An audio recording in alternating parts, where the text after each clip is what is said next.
നമസ്കാരം. അപ്പോൾ ഞാൻ ഈ പ്രഭാഷണം ഒരു ശ്ലോകത്തിലൂടെ രാമായണത്തിലെ ഏക ശ്ലോകത്തിലൂടെ തുടങ്ങാനായിട്ട് ആഗ്രഹിക്കുകയാണ്.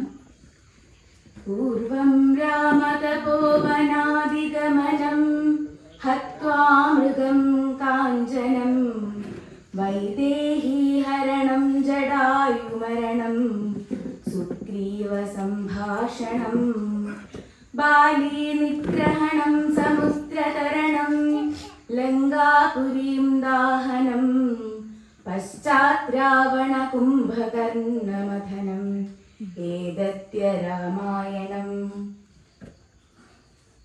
രാമായണത്തെ കുറിച്ച് പറയുകയാണെങ്കിൽ ആദ്യമായിട്ട് നമുക്ക് വേദങ്ങളാണ് ഉണ്ടായത്. അപ്പൊ ഈ വേദങ്ങളുടെ ഒരു ഇതെന്ന് വെച്ചാല് സാധാരണ ജനങ്ങൾക്ക് മനസ്സിലാക്കാൻ കുറച്ച് ബുദ്ധിമുട്ടുള്ള ഒരു വിഷയമാണ് ഈ വേദങ്ങൾ എന്ന് പറയുന്നത്. അപ്പൊ അതിനു വേണ്ടിയിട്ട് നമ്മുടെ മഹർഷിമാരും അവരൊക്കെ കഥാരൂപേണ രാമായണത്തിന്റെയും മഹാഭാരതത്തിന്റെയും ഒക്കെ പ്രത്യേകത എന്താണെന്ന് വെച്ചാല് ഒരു കഥാരൂപത്തിൽ, അതായത് ഒരു വീട്ടിൽ അല്ലെങ്കിൽ ഒരു കുടുംബത്തിൽ നടക്കുന്ന കഥ എന്നുള്ള രീതിയിലാണ് ഇതെല്ലാം നമ്മൾക്ക് അവതരിപ്പിച്ചിരിക്കുന്നത്. അതായത് നമുക്കൊരു കഥ കേൾക്കുമ്പോൾ അത് കേട്ട് മനസ്സിലാക്കാനും ഒക്കെ കുറച്ചുകൂടെ എളുപ്പമായിരിക്കും. രാമായണത്തിന്റെ തുടക്കം എന്ന് തന്നെ പറയുന്നത് നമുക്ക് എല്ലാവർക്കും അറിയാം, വാൽമീകി മഹർഷി, അതായത് രത്നാകരൻ എന്ന് പറഞ്ഞ ഒരു കാട്ടാളനായിരുന്നു. അദ്ദേഹം കാട്ടിലിരിക്കുന്ന ഒരു സമയത്താണ് മഹർഷികൾ, അതായത് നമ്മുടെ സപ്തർഷികൾ അവിടേക്ക് വരികയുണ്ടായി.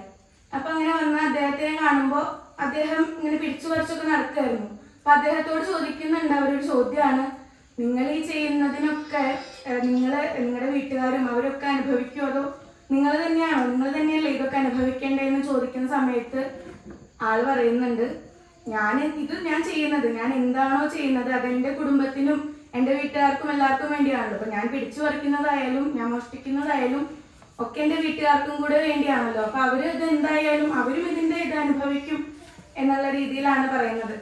അപ്പൊ അങ്ങനെ പറയുന്നുണ്ട്, ഞങ്ങൾ ഇവിടെ തന്നെ നിൽക്കാം, നീ വീട്ടിൽ പോയിട്ട് ചോദിച്ചിട്ട് വരാൻ പറഞ്ഞ അവിടെ കാത്തു നിൽക്കുകയാണ്. അങ്ങനെ രത്നാകരൻ അവിടെ വീട്ടിലോട്ട് പോവാണ്. അദ്ദേഹത്തിന്റെ ഭാര്യയോട് ചോദിക്കുകയാണ്, ഞാൻ ഇങ്ങനെയൊക്കെ ചെയ്യുന്നുണ്ടല്ലോ, അപ്പൊ ഞാൻ ഭക്ഷണം കൊണ്ടുവരുന്നു, നിങ്ങൾ കഴിക്കുന്നു, നിങ്ങൾക്കുള്ള ബാക്കി കാര്യങ്ങളെല്ലാം ഞാൻ ചെയ്യുന്നു, അതിങ്ങനെ ഒരു പ്രവൃത്തിയിലൂടെയാണ് ഞാൻ ചെയ്യുന്നത്, അപ്പൊ നിങ്ങളും ഇത് അനുഭവിക്കണ്ടേ എന്നുള്ള രീതിയിൽ ചോദിക്കുകയാണ്.